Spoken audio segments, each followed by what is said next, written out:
ಗಂಡಸಿಗೆ ಸ್ಪಷ್ಟವಾಗಿ ಗೊತ್ತಿರಬೇಕು.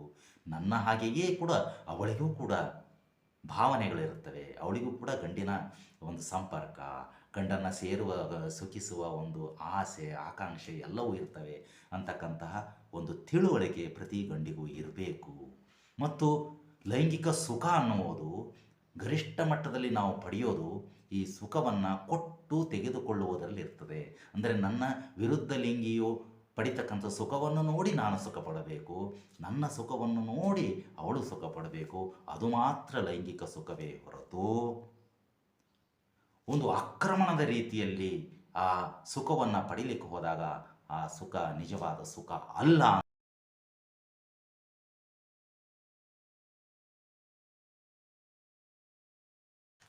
ಅವನು ಬರುತ್ತಿದ್ದ ಬರುವಾಗಲೆಲ್ಲ ಹಿಡಿ ತುಂಡು ಮಲ್ಲಿಗೆ ಹಿಡಿದೇ ಬರುತ್ತಿದ್ದ. ಸಿಹಿ ತಿನ್ನಿಸಿ ಗೆಲುವಾಗುತ್ತಿದ್ದ. ಎಲ್ಲರಂತಲ್ಲ ಅವನು.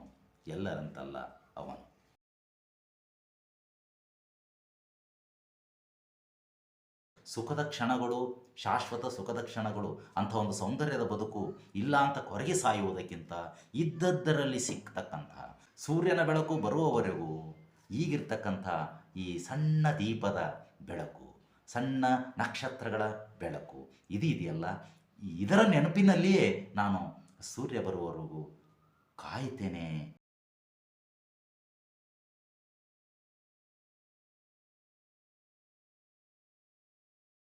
ನಮಸ್ಕಾರ ವೀಕ್ಷಕರೇ.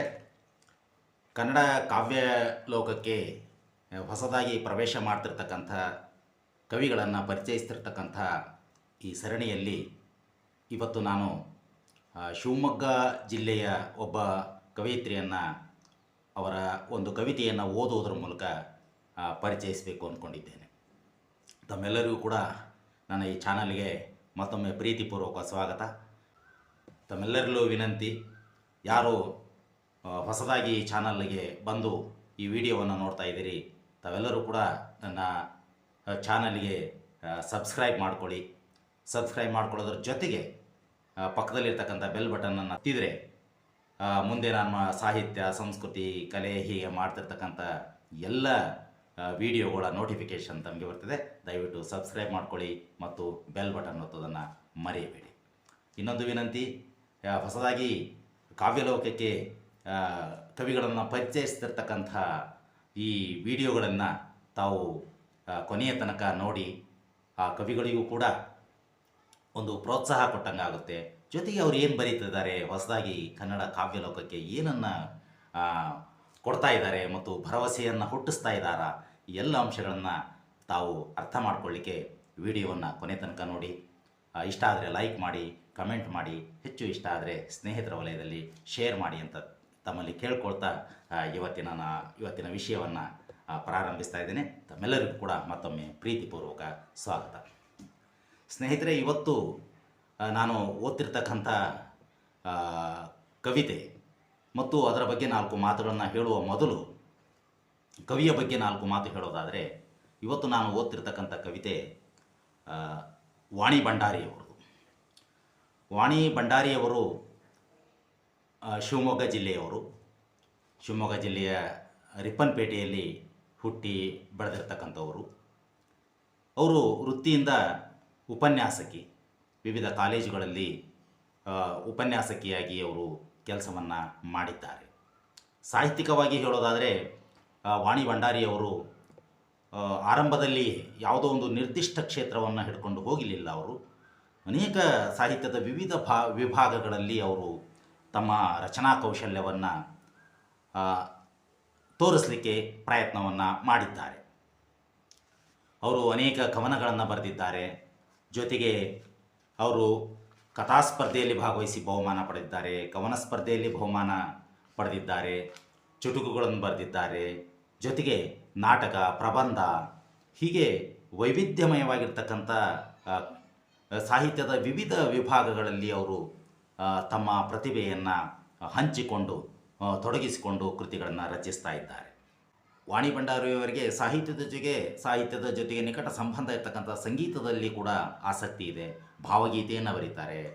ಹೀಗೆ ವಿವಿಧ ಸಾಹಿತ್ಯದ ವಿವಿಧ ಕ್ಷೇತ್ರಗಳಲ್ಲಿ ತೊಡಗಿಸಿಕೊಳ್ತಕ್ಕಂಥ ವಾಣಿ ಭಂಡಾರಿಯವರು ಆರಂಭದಲ್ಲಿಯೇ ಆ, ತಮ್ಮ ಪ್ರತಿಭೆಗೆ ತಕ್ಕ ಪುರಸ್ಕಾರಗಳನ್ನು ಕೂಡ ಪಡೆದಿದ್ದಾರೆ.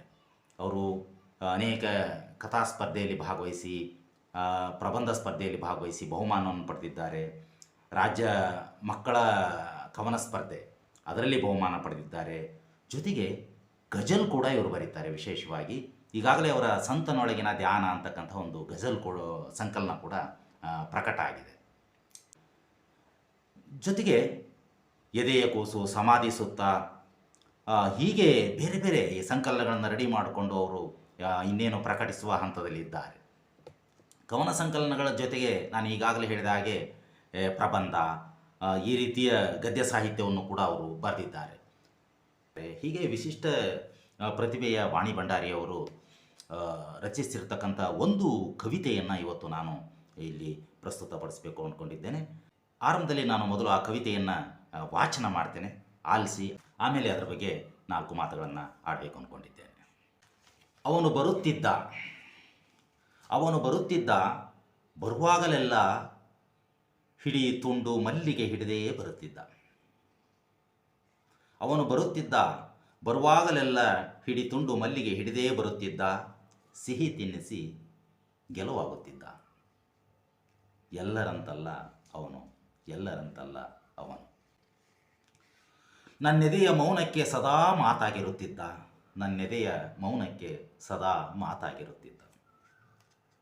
ಎಳಸಾದ ಉಬ್ಬು ತಗ್ಗಿಗೆ ಕಲೆಯ ಸೆಲೆಯಂತೆ ಬಿರಿದ ಮಾಟಕ್ಕೆ ಹಸಿದ ಹೆಬ್ಬುಲಿಗಳಂತೆ ಹರಿದು ಮುಕ್ಕಿ ಮಣಿಸಿ ಸೊಕ್ಕಿ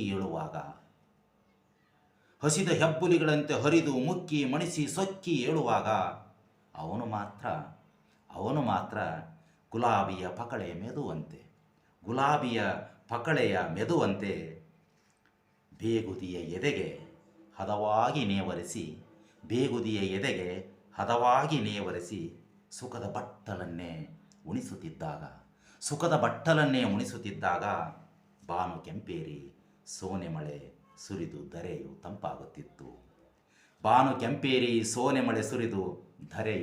ತಂಪಾಗುತ್ತಿತ್ತು. ಅವನು ಬರುವಾಗಲೆಲ್ಲ ಹಿಡಿ ತುಂಡು ಮಲ್ಲಿಗೆ ಹಿಡಿದೇ ಬರುತ್ತಿದ್ದ. ದಿನದ ಗಿರಾಕಿಗಳಿಗೆಲ್ಲ ಮಾರಾಟವಾದ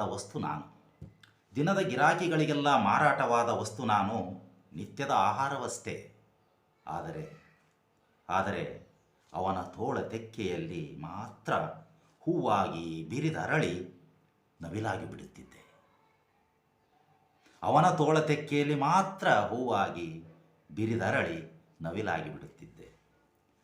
ಬೆಂಡಾಗಿ ರೋಸಿದ ಮೈಮನ ಅವನ ಬಿಸಿಯುಸಿರ ತಾಪದ ಅಪ್ಪುಗೆಯಲ್ಲಿ ಹೆಪ್ಪಾಗಿ ಘಮಗೊಡುವ ತುಪ್ಪದಂತಾಗಿ ಬಿಡುತ್ತಿದ್ದೆ.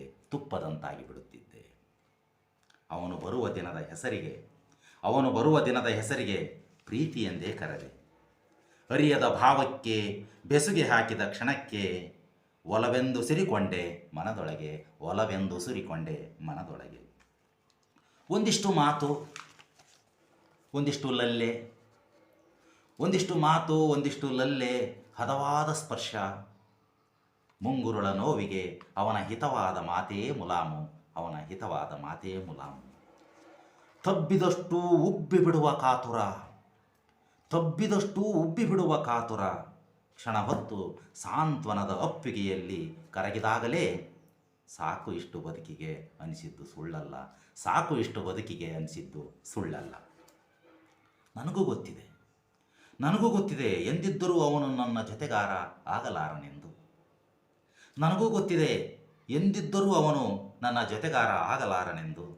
ಎಲ್ಲರಂತೆ ಅವನು ಕೂಡ ಗಿರಾಕಿಯೇ. ಒಂದಿಷ್ಟು ಮನದ ನೆಮ್ಮದಿಗೆ ಅವನು ಬಂದಾಗಲೆಲ್ಲ ಅರಿಯದ ಬಾಳಿಗೆ ಅರ್ಥ ಹುಡುಕಿ ಕೆಣಕದೆ ಪ್ರೀತಿ ಎಂಬ ಎರಡಕ್ಷರ ಬೆರೆಸಿ ನಾನೇ ಕೊಂಡುಕೊಂಡ ಹೆಸರ ಕೇಳಿ ಸುಖಿಸುತ್ತಿದ್ದೆ ನನ್ನ ಖುಷಿಗಾಗಿ. ಅವನು ಬರುವ ಎಲ್ಲ ದಿನಗಳು ಪ್ರೇಮದ ಕ್ಷಣಗಳೇ. ಅವನು ಬರುವ ಎಲ್ಲ ದಿನಗಳು ಪ್ರೇಮದ ಕ್ಷಣಗಳೇ ಎಂದೇ ತಿಳಿದು ಬಾಳುವೆ. ಬಾಳಿನ ಮುಚ್ಚಿದ ಕದ ತೆರೆದು ಬಾಳಿನ ಮುಚ್ಚಿದ ಕದ ತೆರೆದು ಬೆಳಕು ಕಾಣುವವರೆಗೂ ಬೆಳಕು ಕಾಣುವವರೆಗೂ ಬೆಳಕು ಕಾಣುವವರೆಗೂ. ಇದು ವಾಣಿ ಭಂಡಾರಿಯವರ ಒಂದು ಭಾವಪೂರ್ಣವಾಗಿರ್ತಕ್ಕಂಥ ಒಂದು ಕವಿತೆ. ಸ್ನೇಹಿತರೆ, ನಾನು ಇದುವರೆಗೂ ಪರಿಚಯಿಸಿರ್ತಕ್ಕಂಥ ಭಾಳಷ್ಟು ಕವಿತೆಗಳಲ್ಲಿ ವೈಚಾರಿಕ ಕವಿತೆಗಳೇ ಹೆಚ್ಚಿದೆ. ಇದು ಅದಕ್ಕೆ ಸ್ವಲ್ಪ ವಿರುದ್ಧ ನೆಲೆಯಲ್ಲಿರ್ತಕ್ಕಂತಹ ಭಾವನಾತ್ಮಕವಾಗಿರ್ತಕ್ಕಂತಹ ಭಾವಪೂರ್ಣವಾಗಿರ್ತಕ್ಕಂತಹ ಒಂದು ಕವಿತೆ. ಈ ಕವಿತೆಯನ್ನು ನಾನು ಪ್ರತಿಯೊಂದು ಸಾಲನ್ನು ವಿಸ್ತರಿಸ್ತಾ ಹೋಗೋದಿಲ್ಲ. ಆದರೆ ಒಟ್ಟಾರೆಯಾಗಿ ಆ ಕವಿತೆಯ ಹಿನ್ನೆಲೆ ಏನಿರ್ಬೋದು ನಾನು ಗ್ರಹಿಸಿದ ಹಾಗೆ, ಮತ್ತು ಅದು ಕೊಡ್ತಕ್ಕಂಥ ಒಂದು ಭಾವ ತೀವ್ರತೆ ಎಷ್ಟರ ಮಟ್ಟಿಗೆ ಮನಸ್ಸನ್ನು ಹೃದಯಗಳನ್ನು ತಟ್ಟುತ್ತೆ ಅಂತಕ್ಕಂಥದ್ರ ಬಗ್ಗೆ ನಾನು 4 ಮಾತುಗಳನ್ನು ಹೇಳಬೇಕು. ಸೊ ವಾಣಿ ಭಂಡಾರಿಯವರ ಈ ಕವಿತೆಯ ನಿರೂಪಕಿ ಒಂದು ಹೆಣ್ಣು, ದೌರ್ಜನ್ಯಕ್ಕೆ ಒಳಗಾಗಿರ್ತಕ್ಕಂತಹ, ಲೈಂಗಿಕ ದೌರ್ಜನ್ಯಕ್ಕೆ ಒಳಗಾಗಿರ್ತಕ್ಕಂತಹ ಒಬ್ಬ ಹೆಣ್ಣು. ಆ ಸಾಲುಗಳನ್ನು ಗಮನಿಸಿದರೆ ಗೊತ್ತಾಗ್ತದೆ, ಅವಳು ಈ ವೇಶ್ಯಾವಾಟಿಕೆಗೆ ನೂಕಲ್ಪಟ್ಟಿರ್ತಕ್ಕಂಥ ಒಬ್ಬ ಹೆಣ್ಣು. ಸೊ ವೇಶ್ಯಾವಾಟಿಕೆಗೆ ನೂಕಲ್ಪಟ್ಟಂತಹ ಹೆಣ್ಣುಗಳ ಬಗ್ಗೆ ನಮ್ಮಲ್ಲಿ ಒಂದು ತಿರಸ್ಕಾರ ಭಾವನೆ ಇದೆ. ಯಾರೂ ತಾವು ಆಯ್ದುಕೊಂಡು ಆ ವೃತ್ತಿಯನ್ನು ಆಯ್ದುಕೊಂಡು, ಇವತ್ತು ಲೈಂಗಿಕ ಕಾರ್ಯಕರ್ತೆಯರು ಅಂತ ಏನು ಕರಿತೀವಿ, ಅವರು ಆಯ್ದುಕೊಂಡು ಆ ಕೆಲಸಕ್ಕೆ ಹೋಗಿರೋದಿಲ್ಲ. ಯಾವುದೋ ಮೋಸದ ಜಾಲದಲ್ಲಿ ಬಿದ್ದು ಅಲ್ಲಿಗೆ ತಳ್ಳಲ್ಪಟ್ಟಿರ್ತಾರೆ. ಇದನ್ನು ಅರ್ಥ ಮಾಡಿಕೊಳ್ಳದ ನಮ್ಮ ಸಮಾಜ ತಳ್ಳಿದವರನ್ನು ಬಿಟ್ಟು ತಳ್ಳಲ್ಪಟ್ಟವರನ್ನೇ ಟೀಕೆಗೊಳಪಡಿಸ್ತಕ್ಕಂಥ ಒಂದು ಕೆಟ್ಟ ಪರಂಪರೆಯನ್ನು ಬೆಳೆಸ್ಕೊಂಡು ಬಂದಿದೆ. ಇಲ್ಲಿ ಆ ಒಬ್ಬ ಹೆಣ್ಣು ತನ್ನ ಮನಸ್ಸಿನ ಭಾವನೆಗಳನ್ನು ಹೇಳ್ತಕ್ಕಂಥ ಒಂದು ಸುಂದರವಾಗಿರ್ತಕ್ಕಂಥ, ಮನಸ್ಸನ್ನು ತಟ್ಟತಕ್ಕಂಥ ಮಧುರ ಭಾವನೆಗಳನ್ನು ನಮಗೆ ಮುಟ್ಟಿಸ್ತಕ್ಕಂಥ ಒಂದು ಕೆಲಸವನ್ನು ಈ ಕವಿತೆಯಲ್ಲಿ ಮಾಡ್ತಾಳೆ. ನೋಡಿ, ಅವಳು ಹೇಳ್ತಾಳೆ, ಅವನು ಬರುತ್ತಿದ್ದ, ಬರುವಾಗಲೆಲ್ಲ ಹಿಡಿ ತುಂಡು ಮಲ್ಲಿಗೆ ಹಿಡಿದೇ ಬರುತ್ತಿದ್ದ, ಸಿಹಿ ತಿನ್ನಿಸಿ ಗೆಲುವಾಗುತ್ತಿದ್ದ, ಎಲ್ಲರಂತಲ್ಲ ಅವನು. ನೋಡಿ, ಮನುಷ್ಯ ಸಂಬಂಧಗಳು ಹೇಗೆ ಹುಟ್ಟುತ್ತವೆ, ಯಾರ ಮೇಲೆ ಎಂಥ ಭಾವನೆಗಳು ಹುಟ್ಟುತ್ತವೆ ಅಂತ ನಿರೀಕ್ಷೆ ಮಾಡೋಕ್ಕಾಗೋದಿಲ್ಲ. ಇವಳು ಆ ಒಂದು ವೇಶ್ಯಾವಾಟಿಕೆಯಲ್ಲಿ ಸಿಕ್ಕಿಬಿದ್ದಂಥ ಸಂದರ್ಭದಲ್ಲಿ ಇವಳಿಗೆ ಅದೊಂದು ವೃತ್ತಿ, ಇದರ ಲಾಭವನ್ನು ಇನ್ಯಾರೋ ಪಡ್ಕೊಳ್ತಿರ್ತಾರೆ. ಅಲ್ಲಿ ಬರ್ತಕ್ಕಂಥ ಎಲ್ಲ ಗಿರಾಕಿಗಳಲ್ಲಿ ಒಬ್ಬ ವ್ಯವಹಾರದ ಸಂಬಂಧದ ಆಚೆಗೆ ಇವಳಿಗೆ ಹತ್ತಿರ ಆಗ್ತಾನೆ. ಅವನ ಮೇಲೆ ಇವಳಿಗೆ ಒಂದು ಪ್ರೇಮದ ಭಾವನೆ, ಅಲ್ಲಿ ಪ್ರೇಮದ ಭಾವನೆ ಅಲ್ಲ, ಕಾಮದ ಭಾವನೆಯೂ ಇರೋದಿಲ್ಲ, ಒಂದು ಸರಕಿನ ರೀತಿಯಲ್ಲಿ ಅವ್ರನ್ನ ಬಳಸ್ತಿರ್ತಾರೆ. ಅಂಥ ಸಂದರ್ಭದಲ್ಲಿ ಅವಳು ಕೂಡ ಮನುಷ್ಯಳು, ಅವಳಿಗೂ ಕೂಡ ಪ್ರೀತಿ, ಪ್ರೇಮ, ಈ ರೀತಿಯ ಭಾವನೆಗಳು ಇರ್ತವೆ ಅಂತಕ್ಕಂಥದ್ದನ್ನು ಇಲ್ಲಿ ಆ ಕವಿತೆಯ ನಿರೂಪಕಿ ಹೇಳ್ತಾಳೆ. ಒಬ್ಬನು ಯಾರೋ ಹೀಗೆ ಬರ್ತಕ್ಕಂಥ ಗಿರಾಕಿಗಳಲ್ಲಿ ಒಬ್ಬನ ಮೇಲೆ ಅವಳಿಗೆ ಒಂದು ಪ್ರೇಮದ ಭಾವನೆ ಉಂಟಾಗ್ತದೆ. ಯಾಕಾಗ್ತದೆ ಅಂದರೆ ಅವನು ಕೂಡ ಎಲ್ಲರಂತಿರಲಿಲ್ಲ, ಎಲ್ಲರಂತಲ್ಲವನ ಅಂತ ಹೇಳ್ತಾರೆ. ಎಲ್ಲರಂತಲ್ಲ ಅಂದರೆ ಇವನು ಯಾವುದೋ ಪ್ರೇಮದ ಭಾವನೆಯಿಂದ ಅವನು ನೋಡ್ತಾನೆ. ಆ ಕಾರಣಕ್ಕಾಗಿ ಅವಳಿಗೂ ಕೂಡ ಅವನ ಮೇಲೆ ಪ್ರೇಮದ ಭಾವನೆ ಉಂಟಾಗ್ತದೆ. ಸಿಹಿ ತಿನ್ನಿಸ್ತಿದ್ದ, ಮಲ್ಲಿಗೆ ಹೂ ತರ್ತಾ ಇದ್ದ, ಜೊತೆಗೆ ನನ್ನೆದೆಯ ಮೌನಕ್ಕೆ ಸದಾ ಮಾತಾಗಿರುತ್ತಿದ್ದ. ಏನು ಮಾತಾಡೋದಿರುತ್ತೆ ಇವರಿಗೆ? ಸೊ ಅಂಥದ್ರಲ್ಲಿ ಪ್ರೇಮದ ಮಾತುಗಳನ್ನು ಆಡ್ತಿದ್ದ. ಹೀಗೆ ಮನಸ್ಸಿಗೆ ಒಂದು ಕ್ಷಣ ಸಂತೋಷವನ್ನು ಉಂಟು ಮಾಡ್ತಾ ಇದ್ದ. ಅವಳ ದೇಹವನ್ನು ಯಾವ ರೀತಿ ದೇಹವನ್ನು ಬಳಸ್ಕೊಳ್ತಿದ್ರು ಉಳಿದವರು ಅನ್ನೋದಕ್ಕೆ, ಅಂದರೆ ನನ್ನ ಮನಸ್ಸಿರಲಿಲ್ಲ ಅಂಥ ಕೆಲಸಕ್ಕೆ ಅನ್ನೋದನ್ನು ಅದು ಹೇಳ್ತದೆ. ಬೇರೆಯವರು ಹೇಗೆ ಬಳಸ್ಕೊಳ್ತಾ ಇದ್ರು ಅಂತಕ್ಕಂಥದ್ದನ್ನು ಇದೆ. ಎಳಸಾದ ಉಬ್ಬು ತಗ್ಗಿಗೆ ಕಲೆಯ ಶಿಲೆಯಂತೆ ಬಿರಿದ ಮಾಟಕ್ಕೆ ಹಸಿದ ಹೆಬ್ಬುಲಿಗಳಂತೆ ಹರಿದು ಮುಕ್ಕಿ ಮಣಿಸಿ ಸೊಕ್ಕಿ ಏಳುವಾಗ ಉಳಿದವರು ಅಂದರೆ ತನ್ನ ದೇಹದ ಬಗ್ಗೆ ಅವಳು ಹೇಳ್ತಾಳೆ. ನನ್ನ ದೇಹ ಅವರಿಗೆ ಅಷ್ಟು ಚಂದ, ನನ್ನ ದೇಹದ ಉಬ್ಬು ತಗ್ಗುಗಳನ್ನು ಯಾವ ರೀತಿ ಅವರು ಸವಿತಾ ಇದ್ದರು ಅಂದರೆ, ನನ್ನ ಸೌಂದರ್ಯವನ್ನು ಸವಿಲಿಕ್ಕೆ ನನ್ನ ದೇಹವನ್ನು ಹಸಿದು ಹೆಬ್ಬುಲಿಗಳಂತೆ, ಅಂದರೆ ಹೆಬ್ಬುಲಿ ಬೀಳುವಾಗ ಆ ದನವನ್ನು ತಿನ್ನಬೇಕಾದ್ರೆ ದನದ ಬಗ್ಗೆ ದನದ ನೋವು ಏನು ಅಂತ ಅದಕ್ಕೆ ಅರ್ಥ ಆಗೋದಿಲ್ಲ. ತನಗೆ ಸುಖ ಸಿಗ್ತಕ್ಕಂಥದ್ದು, ತನ್ನ ಹಸಿವು ನೀಗ್ತಕ್ಕಂಥದ್ದು. ಅಲ್ಲಿ ಹೊಟ್ಟೆಯ ಹಸಿವು, ಇಲ್ಲಿ ಕಾಮದ ಹಸಿವು. ಹೆಬ್ಬುಲಿಗಳಂತೆ ಹರಿದು ಮುಖ್ಯವಾಗ ಇವನು ಮಾತ್ರ ಅವರಂತಿರಲಿಲ್ಲ. ನನ್ನನ್ನು ಕೂಡುವಾಗಲೂ ಕೂಡ ಗಿರಾಕಿಯಾಗಿ ಬಂದರೂ ಕೂಡ ಇವನು ನನ್ನನ್ನು ಕೂಡುವಾಗ ಹೇಗಿರ್ತಿದ್ದ ಅಂತ ಹೇಳ್ತಿದ್ರೆ, ಅವನು ಮಾತ್ರ ಗುಲಾಬಿಯ ಪಕಳೆಯ ಮೆದುವಂತೆ ಬೇಗುದಿ ಎದೆಗೆ ಹದವಾಗಿ ನೇವರಿಸಿ ಸುಖದ ಬಟ್ಟಲನ್ನೇ ಉಣಿಸುತ್ತಿದ್ದಾಗ. ನೋಡಿ, ಅವರು ಆ ರೀತಿ ಹಸಿದ ಹೆಬ್ಬುಲಿಗಳಂತೆ ಆ ಹೆಣ್ಣಿನ ಭಾವನೆಗಳೇನು, ಅವಳಿಗೆ ನೋವಾಗ್ತಾ ಇದೆಯಾ, ನನ್ನ ವರ್ತನೆ ಸುಖ ಕೊಡ್ತಾ ಇದೆಯಾ, ಸಂತೋಷ ಕೊಡ್ತಾ ಇದೆಯಾ, ಯಾವುದನ್ನು ಲೆಕ್ಕಕ್ಕೆ ತೆಗೆದುಕೊಳ್ಳದೆ ತನ್ನ ಹಸಿವನ್ನು ತೀರಿಸಿಕೊಳ್ಳತಕ್ಕಂಥ ಭರಾಟೆಯಲ್ಲಿ ಇದ್ದಾಗ ಇವನು ಮಾತ್ರ ತನ್ನ ಸುಖದ ಜೊತೆಗೆ, ಯಾಕಂದರೆ ಲೈಂಗಿಕ ಸುಖ ಅಂತಕ್ಕಂಥದ್ದು ಅದು ಭಾವನಾತ್ಮಕವಾಗಿರ್ತಕ್ಕಂಥದ್ದು. ಲೈಂಗಿಕ ಸುಖದಲ್ಲಿ ನಿಜವಾದ ಸುಖ ಅಂದರೆ ಒಬ್ಬ ಗಂಡಿಗೆ ತನ್ನ ಲೈಂಗಿಕ ಸುಖ ಕ್ರಿಯೆಯಲ್ಲಿ ತೊಡಗಿರ್ತಕ್ಕಂಥ ಹೆಣ್ಣು ಸುಖ ಪಡುವುದನ್ನು ನೋಡಿ ಇವನಿಗೆ ಸುಖ ಆಗಬೇಕು. ಅವಳಿಗೂ ಈಗ ಗಂಡು ಸುಖ ಪಡುವುದನ್ನು ನೋಡಿ ಅವಳಿಗೆ ಸುಖ ಆಗಬೇಕು. ಅಂಥದ್ದು ನಿಜವಾದ ಲೈಂಗಿಕ ಸಂಬಂಧ, ಲೈಂಗಿಕ ಸುಖ. ಇಲ್ಲಿ ಇವನು ಮಾತ್ರ ಅದನ್ನು ಅರ್ಥ ಮಾಡಿಕೊಂಡಿದ್ದ. ಇವನು ಮಾತ್ರ ಅಂದರೆ ನಾನು ಜೋರಾಗಿ ದೌರ್ಜನ್ಯದ ರೀತಿಯಲ್ಲಿ ಅವಳ ದೇಹದ ಮೇಲೆ ವರ್ತನೆ ಮಾಡಿದರೆ ಅವಳಿಗೆ ಎಲ್ಲಿ ನೋವಾಗುತ್ತದೆಯೋ ಅಂತ ಹೇಳಿ ಮೆದುವಾಗಿ ನನ್ನನ್ನು ನೇವರಿಸಿ, ನನ್ನ ದೇಹವನ್ನು ನೇವರಿಸಿ ನನಗೂ ಕೂಡ ಭಾವನೆಗಳು ಉಕ್ಕೋ ಹಾಗೆ ಮಾಡ್ತಾ ಇದ್ದ. ಅವರು ಭಾವನೆಗಳನ್ನು ಕೊಂದು ಅವಳನ್ನು ತಿನ್ನುತ್ತಿದ್ದರು, ಕೊಂದು ತಿಂದವರು ಅವರು. ಆದರೆ ಇವನು ಅವಳ ಭಾವನೆಗಳನ್ನು ಉಕ್ಕಿಸಿ ಅವಳನ್ನು ಒಂದು ಉತ್ತುಂಗ ಶಿಖರಕ್ಕೆ, ಭಾವನೆಗಳ ಉತ್ತುಂಗಕ್ಕೆ ಶಿಖರಕ್ಕೆ ಏರಿಸಿ ತಾನು ಸುಖಪಡುವುದರ ಜೊತೆಗೆ ಅವಳನ್ನೂ ಸುಖಪಡಿಸ್ತಿದ್ದ. ಸುಖದ ಬಟ್ಟಲನ್ನೇ ಉಣಿಸುತ್ತಿದ್ದಾಗ ಅವನು ಮಾತ್ರ ಉಣ್ತಾ ಇರಲಿಲ್ಲ. ಅವನು ಸುಖದ ಬಟ್ಟಲನ್ನು ಉಣಿಸೋದು ಅಂದರೆ ತಾನು ಸುಖ ಪಡೋದ್ರಕ್ಕಿಂತಲೂ ನನಗೆ ಸುಖವನ್ನು ಕೊಡ್ತಾ ಇದ್ದ. ಬಾನು ಕೆಂಪೇರಿ ಸೋನೆ ಮಳೆ ಸುರಿದು ಧರೆಯು ತಂಪಾಗುತ್ತಿತ್ತು. ಈ ರೂಪಕ, ಇದು ಒಂದು ರೂಪಕ. ಕಾವ್ಯದಲ್ಲಿ ಇಂಥ ರೂಪಕಗಳು ಬಹಳಷ್ಟು ಬರ್ತವೆ. ಬಾನು ಕೆಂಪೇರಿ ಸೋನೆ ಮಳೆ ಸುರಿದು ಧರೆಯು ತಂಪಾಗುತ್ತಿತ್ತು ಅನ್ನೋದು. ಬಾನು ಕೆಂಪೇರಿ ಸೋನೆ ಮಳೆ ಸುರಿಯೋದು. ಸೋನೆ ಮಳೆ ಸುರಿಯೋದು ಅಂದರೆ ಲೈಂಗಿಕ ಕ್ರಿಯೆಯಲ್ಲಿ ಉತ್ತುಂಗ ಶಿಖರಕ್ಕೆ ಏರಿ ಗಂಡು ಮತ್ತು ಹೆಣ್ಣು ಆ ಒಂದು ಸವಿಯನ್ನು ಸವಿತಕ್ಕಂಥ ಒಂದು ಭಾವನಾತ್ಮಕ ಉತ್ತುಂಗ ಶಿಖರದಲ್ಲಿರ್ತಕ್ಕಂಥ ಭಾವನೆ. ಧರೆಯು ಸುರಿದು ತಂಪಾಗಿರುತ್ತಿತ್ತು. ಇಲ್ಲಿ ಧರೆ ಹೆಣ್ಣು. ಧರೆ ಸುರಿಯುವ ಸೋನೆ ಮಳೆ ಸುರಿದು, ಸೋನೆ ಮಳೆ ಅದು ಲೈಂಗಿಕವಾಗಿರ್ತಕ್ಕಂಥ ಒಂದು ಏನು ವಿಸರ್ಜನಾ ಇದನ್ನ ಗ್ರಹಿಸ್ಬೋದು ನಾವು.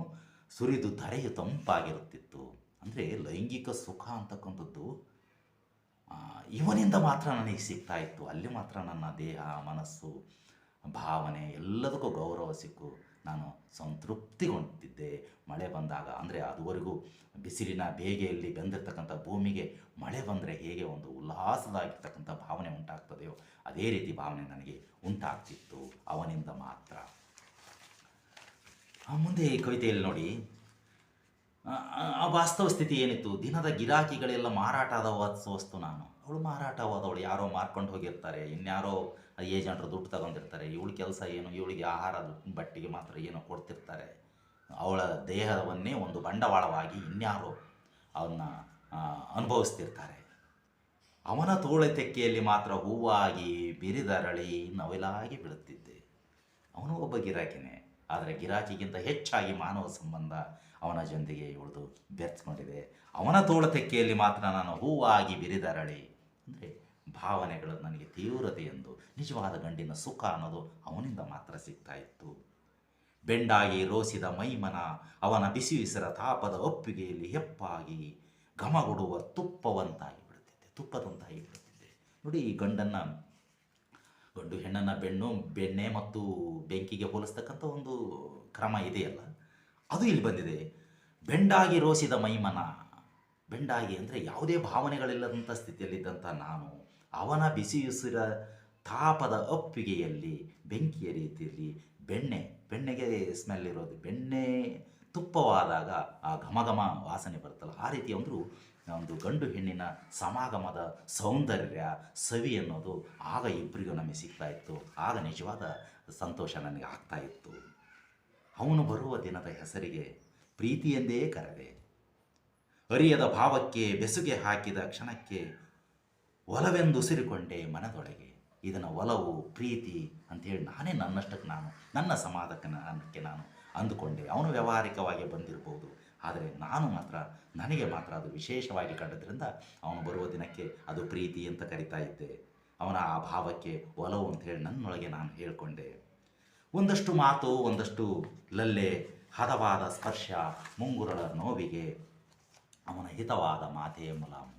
ಅಂದರೆ ಯಾವ ಭಾವನೆಗಳೂ ಇಲ್ಲದೆ ಒಂದು ಹೆಣ್ಣನ್ನು ಲೈಂಗಿಕ ಸುಖಕ್ಕಾಗಿ ಬಳಸ್ಕೊಳ್ತಾ ಇರ್ತಕ್ಕಂಥ ಸಂದರ್ಭದಲ್ಲಿ ಅವಳು ಕೂಡ ಒಬ್ಬ ಮನುಷ್ಯಳು, ಅವಳಿಗೂ ಒಂದು ಭಾವನೆಗಳು ಇರ್ತವೆ ಅಂತಕ್ಕಂಥದ್ದನ್ನು ಗೌರವಿಸ್ತಕ್ಕಂಥ ಒಂದು ಗಂಡು ಇದಾನಲ್ಲ, ಅವನ ಒಂದು ಆದರ್ಶವನ್ನು ಇಲ್ಲಿ ನಿರೂಪಕಿ ಹೇಳ್ತಾಳೆ. ಅವನ ಮಾತು ಎಷ್ಟೋ ಸರಿ ನನಗೆ ನೋವಾದಾಗ ಅವನ ಮಾತೇ ಮುಲಾಮಾಗ್ತಾ ಇತ್ತು, ಅದೇ ನನಗೆ ಟ್ರೀಟ್ಮೆಂಟ್ ರೀತಿಯಲ್ಲಿ ಆಗ್ತಾ ಇತ್ತು. ಜೊತೆಗೆ ಹೇಳ್ತಾಳೆ ಉಬ್ಬಿದಷ್ಟು ನೋಡಿ, ಜೊತೆಗೆ ಹೇಳ್ತಾಳೆ ತಬ್ಬಿದಷ್ಟು ಉಬ್ಬಿ ಬಿಡುವ ಕಾತುರ, ಕ್ಷಣ ಹೊತ್ತು ಸಾಂತ್ವನದ ಅಪ್ಪಿಗೆಯಲ್ಲಿ ಕರಗಿದಾಗಲೇ ಸಾಕು ಇಷ್ಟು ಬದುಕಿಗೆ ಅನಿಸಿದ್ದು ಸುಳ್ಳಲ್ಲ. ಅವನ ಒಪ್ಪಿದಾಗ ನನಗೆ ಆಗ್ತಕ್ಕಂಥ ಆನಂದ ಸುಖ ಏನಿತ್ತು, ಬದುಕಿಗೆ ಇನ್ನೇನು ಬೇಕು, ಇಷ್ಟಾದರೂ ಸಾಕಲ್ಲ ಅಂತ ಅನಿಸ್ತಿತ್ತು. ತಬ್ಬಿದಷ್ಟು ಉಬ್ಬಿ ಬಿಡುವ ಕಾತರ, ಎಷ್ಟು ಅದ್ಭುತವಾದ ಸಾಲನ್ನು ಕವಿತ್ರಿ ಸೇರಿಸಿದಾಳೆ ನೋಡಿ.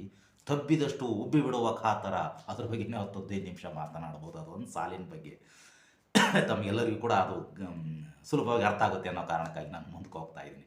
ತಬ್ಬಿದಷ್ಟು ಉಬ್ಬಿ ಬಿಡುವ ಕಾತುರ ಅಂದರೆ ಆ ಭಾವ ತೀವ್ರತೆಗೆ ನನ್ನನ್ನು ಒಯ್ತಕ್ಕಂಥ ಕ್ಷಣ ಅದಾಗಿತ್ತು. ಇಷ್ಟೆಲ್ಲ ಆಗಿನೂ ಕೂಡ ವಾಸ್ತವವನ್ನು ಮರೆಯುವಂತಿಲ್ಲ. ವಾಸ್ತವ ಏನು? ಅವಳು ಒಂದು ವೇಶ್ಯಾವಾಟಿಕೆ ಕೇಂದ್ರದಲ್ಲಿರ್ತಕ್ಕಂಥ ಒಬ್ಬ ಹೆಣ್ಣು, ಸ್ವಾತಂತ್ರ್ಯ ಇಲ್ಲದೇ ಇರತಕ್ಕಂಥವಳು, ಹೊರಗೆ ಹೋಗಲಿಕ್ಕೆ ಸಾಧ್ಯ ಇಲ್ಲದೆ ಇರ್ತಕ್ಕಂಥವಳು. ಇದು ವಾಸ್ತವ, ನನಗೂ ಗೊತ್ತಿದೆ. ಈಗ ಆ ಕಲ್ಪನೆಯಿಂದ ವಾಸ್ತವಕ್ಕೆ ಬರ್ತಾ ಇದ್ದಾಳೆ. ಎಂದಿದ್ದರೂ ಅವನು ನನ್ನ ಜೊತೆಗಾರ ಆಗಲಾರನೆಂದು, ಎಲ್ಲರಂತೆ ಅವನು ಕೂಡ ಒಂದು ಗಿರಾಕಿ. ಇದು ವಾಸ್ತವ. ಆದರೂ ಕೂಡ ಶಾಶ್ವತವಾಗಿ ಅವನ ಹೆಂಡತಿನೋ ಅಥವಾ ಅವನ ಜೊತೆಗಾರ್ತಿಯೋ ಆಗಲಿಕ್ಕೆ ನನಗೆ ಆಗದೇ ಇದ್ದರೂ ಕೂಡ ಈ ಒಂದು ಕ್ಷಣ ಇದೆಯಲ್ಲ, ಈ ಒಂದು ಅವನ ಜೊತೆಗೆ ಶಾಶ್ವತವಾಗಿ ಇರೋಕ್ಕಾಗದೇ ಹೋದರೂ ಅವನ ಜೊತೆಗಿರುವ ಈ ಕ್ಷಣಗಳು, ಆಗೊಮ್ಮೆ ಈಗೊಮ್ಮೆ ಸಿಗುವ ಕ್ಷಣಗಳಿದ್ದಾವಲ್ಲ, ಇವು ಬದುಕಿನ ಅತ್ಯಂತ ಅಮೂಲ್ಯ ಕ್ಷಣಗಳು ಅಂತ ಅವಳಿಗೆ ಅನಿಸಿದೆ. ಒಂದಷ್ಟು ಮನದ ನೆಮ್ಮದಿಗೆ ಅವನು ಬಂದಾಗಲೆಲ್ಲ ಅರಿಯದ ಬಾಳಿಗೆ ಅರ್ಥ ಹುಡುಕಿ ಕೆಣಕದೆ. ಅಂದರೆ ದೀರ್ಘವಾಗಿ ಬಾಳಿನ ಬಗ್ಗೆ ಆಲೋಚನೆ ಮಾಡಿದೆ, ಆ ಸುಖದ ಒಂದು ಕ್ಷಣಗಳನ್ನು ಸವಿತಿದ್ದೆ. ಪ್ರೀತಿ ಎಂಬ 2 ಅಕ್ಷರ ಬೆರೆಸಿ ನಾನೇ ಕಂಡುಕೊಂಡ ಹೆಸರ ಕೇಳಿ ಸುಖಿಸುತ್ತಿದ್ದೆ ನನ್ನ ಖುಷಿಗಾಗಿ. ಅವನ ಬರುವ ದಿನಗಳು ಪ್ರೇಮದ ಕ್ಷಣಗಳೇ, ಅವನು ಬರುವ ದಿನಗಳು ಪ್ರೇಮದ ಕ್ಷಣಗಳೇ ಎಂದೇ ತಿಳಿದು ಬಾಳುವೆ. ಬಾಳಿನ ಮುಚ್ಚಿದ ಕದ ತೆರೆದು ಅಂದರೆ ಇವಳ ಬದುಕಿಗೆ ಒಂದು ಆ ರೀತಿಯ ಗಂಡು ಜೊತೆಗೆ ಇದ್ದು, ಗಂಡ ಮಕ್ಕಳು, ಈ ರೀತಿಯ ಒಂದು ಸಂಸಾರ, ಈ ರೀತಿಯ ಒಂದು ಬದುಕಿನ ಸೌಂದರ್ಯ ಇರುತ್ತಲ್ಲ, ಆ ಒಂದು ದಾರಿ, ಆ ಒಂದು ಬಾಗಿಲೇ ನನಗೆ ಮುಚ್ಚಿ ಹೋಗಿತ್ತು. ಆ ಮುಚ್ಚಿದ ಕದ ತೆರೆದು, ಬಾಳಿನ ಮುಚ್ಚಿದ ಕದ ತೆರೆದು ಬೆಳಕ ಕಾಣುವವರೆಗೂ, ಅವನು ಬರುವ ಎಲ್ಲ ದಿನಗಳು ಪ್ರೇಮದ ಕ್ಷಣಗಳೇ ಎಂದೇ ತಿಳಿದು ಬಾಳುವೆ. ಬಾಳಿನ ಮುಚ್ಚಿದ ಕದ ತೆರೆದು ಬೆಳಕು ಕಾಣುವವರೆಗೂ. ಅಂಥ ದುರಂತದ ಸ್ಥಳದಲ್ಲಿರ್ತಕ್ಕಂಥ ಇವಳಿಗೆ ಭಾವನೆಗಳು ಸತ್ತು ಹೋಗಿಲ್ಲ, ನಿದ್ರಾಸ್ಥಿತಿಯಲ್ಲಿವೆ, ಸತ್ತು ಹೋಗಿಲ್ಲ. ಈಗಲೂ ಕೂಡ ಈ ಹಂತದಲ್ಲೂ ಕೂಡ ಅವಳು ಆಶಾಭಾವನೆಯನ್ನು ಇಟ್ಕೊಂಡಿದ್ದಾಳೆ. ಏನು, ಈ ಒಂದು ದುರಂತದ ವರ್ತುಲದಿಂದ ನಾನು ಹೊರಗೆ ಹೋಗಬಹುದೇನೋ, ಬಾಳಿನ ಮುಚ್ಚಿದ ಕದ ತೆರೆಯಬಹುದೇನೋ, ಬೆಳಕು ಕಾಣಬಹುದೇನೋ. ಬೆಳಕು ಕಾಣುವುದು ಅಂದ್ರೇನು? ಈ ಕತ್ತಲೆಯ, ಈ ದೌರ್ಜನ್ಯದ, ಈ ಒಂದು ಕೊಳಕು ಪ್ರದೇಶದಿಂದ ನಾನು ಹೊರಗಡೆ ಹೋಗಿ ಒಂದು ಸುಂದರವಾದ ಬದುಕನ್ನು ಕಾಣಬಹುದೇನೋ ಅಂತಕ್ಕಂಥ ಅಲ್ಲಿಯವರೆಗೂ ಈ ಕ್ಷಣಗಳನ್ನು ನಾನು ನೆನೆಸ್ಕೊಳ್ತೇನೆ, ಈ ಸೌಂದರ್ಯದ ಕ್ಷಣಗಳನ್ನೇ ನಾನು ಅನಿಸ್ಕೊಳ್ತೇನೆ. ಯಾಕಂದರೆ ಸುಖದ ಕ್ಷಣಗಳು, ಶಾಶ್ವತ ಸುಖದ ಕ್ಷಣಗಳು, ಅಂಥ ಒಂದು ಸೌಂದರ್ಯದ ಬದುಕು ಇಲ್ಲ ಅಂತ ಕೊರಗೆ ಸಾಯುವುದಕ್ಕಿಂತ ಇದ್ದದ್ದರಲ್ಲಿ ಸಿಗ್ತಕ್ಕಂಥ ಸೂರ್ಯನ ಬೆಳಕು ಬರುವವರೆಗೂ ಈಗಿರ್ತಕ್ಕಂಥ ಈ ಸಣ್ಣ ದೀಪದ ಬೆಳಕು, ಸಣ್ಣ ನಕ್ಷತ್ರಗಳ ಬೆಳಕು, ಇದೆಯಲ್ಲ, ಇದರ ನೆನಪಿನಲ್ಲಿಯೇ ನಾನು ಸೂರ್ಯ ಬರುವವರೆಗೂ ಕಾಯ್ತೇನೆ ಅಂತಕ್ಕಂಥ ಒಂದು ಆಶಾಭಾವನೆಯಿಂದ ಈ ಕವಿತೆ ಮುಗೀತದೆ. ನಾನು ಒಟ್ಟಾರೆಯಾಗಿ ಈ ಕವಿತೆ ಬಗ್ಗೆ ಎರಡು ಮಾತು ಹೇಳೋದಾದರೆ, ಒಂದು ಲೈಂಗಿಕ ದೌರ್ಜನ್ಯಕ್ಕೆ ಒಳಗಾಗಿರ್ತಕ್ಕಂಥ ಒಬ್ಬ ಹೆಣ್ಣು, ಅವಳನ್ನು ಇಡೀ ಸಮಾಜ ಗ್ರಹಿಸೋದು ಮತ್ತು ಅಲ್ಲಿ ಹೋಗಿರ್ತಕ್ಕಂಥ ಗಿರಾಕಿಗಳು ಗ್ರಹಿಸೋದು, ಅವಳನ್ನು ಒಂದು ಭೋಗದ ವಸ್ತುವಾಗಿ ಅಲ್ಲಿ ಬಳಕೆ ಮಾಡಲಾಗ್ತದೆ. ಸಮಾಜ ಇದ್ರ ಬಗ್ಗೆ ಒಂದು ತಿರಸ್ಕಾರದ ಭಾವನೆಯನ್ನು ಹೊಂದಿರ್ತದೆ. ಇದು ಸರಿಯಾದ ಕ್ರಮ ಅಲ್ಲ. ಗಂಡಸಿಗೆ ಸ್ಪಷ್ಟವಾಗಿ ಗೊತ್ತಿರಬೇಕು, ನನ್ನ ಹಾಗೆಯೇ ಕೂಡ ಅವಳಿಗೂ ಕೂಡ ಭಾವನೆಗಳಿರುತ್ತವೆ, ಅವಳಿಗೂ ಕೂಡ ಗಂಡಿನ ಒಂದು ಸಂಪರ್ಕ, ಗಂಡನ್ನು ಸೇರುವ ಸುಖಿಸುವ ಒಂದು ಆಸೆ ಆಕಾಂಕ್ಷೆ ಎಲ್ಲವೂ ಇರ್ತವೆ ಅಂತಕ್ಕಂತಹ ಒಂದು ತಿಳುವಳಿಕೆ ಪ್ರತಿ ಗಂಡಿಗೂ ಇರಬೇಕು. ಮತ್ತು ಲೈಂಗಿಕ ಸುಖ ಅನ್ನುವುದು ಗರಿಷ್ಠ ಮಟ್ಟದಲ್ಲಿ ನಾವು ಪಡೆಯೋದು ಈ ಸುಖವನ್ನು ಕೊಟ್ಟು ತೆಗೆದುಕೊಳ್ಳುವುದರಲ್ಲಿ ಇರ್ತದೆ. ಅಂದರೆ ನನ್ನ ವಿರುದ್ಧ ಲಿಂಗಿಯು ಪಡಿತಕ್ಕಂಥ ಸುಖವನ್ನು ನೋಡಿ ನಾನು ಸುಖ ಪಡಬೇಕು, ನನ್ನ ಸುಖವನ್ನು ನೋಡಿ ಅವಳು ಸುಖ ಪಡಬೇಕು. ಅದು ಮಾತ್ರ ಲೈಂಗಿಕ ಸುಖವೇ ಹೊರತು ಒಂದು ಆಕ್ರಮಣದ ರೀತಿಯಲ್ಲಿ ಆ ಸುಖವನ್ನು ಪಡಿಲಿಕ್ಕೆ ಹೋದಾಗ ಆ ಸುಖ ನಿಜವಾದ ಸುಖ ಅಲ್ಲ ಅಂತಕ್ಕಂಥ ತಿಳುವಳಿಕೆಯನ್ನು ಈ ಕವಿತೆ ಕೊಡ್ತದೆ. ಇಂಥ ಒಂದು ಭಾವಪೂರ್ಣವಾಗಿರ್ತಕ್ಕಂಥ ಕವಿತೆಯನ್ನು ಮನಸ್ಸಿಗೆ ಮುಟ್ಟುವಂತೆ, ಹೃದಯಕ್ಕೆ ತಟ್ಟುವಂತೆ ರಚಿಸಿರ್ತಕ್ಕಂಥ ವಾಣಿ ಭಂಡಾರಿಯವರಿಗೆ ಮತ್ತು ಆಲಿಸಿರ್ತಕ್ಕಂಥ ತಮ್ಮೆಲ್ಲರಿಗೂ ಕೂಡ ಪ್ರೀತಿಪೂರ್ವಕವಾಗಿರ್ತಕ್ಕಂಥ ಧನ್ಯವಾದಗಳು. ನಮಸ್ಕಾರ.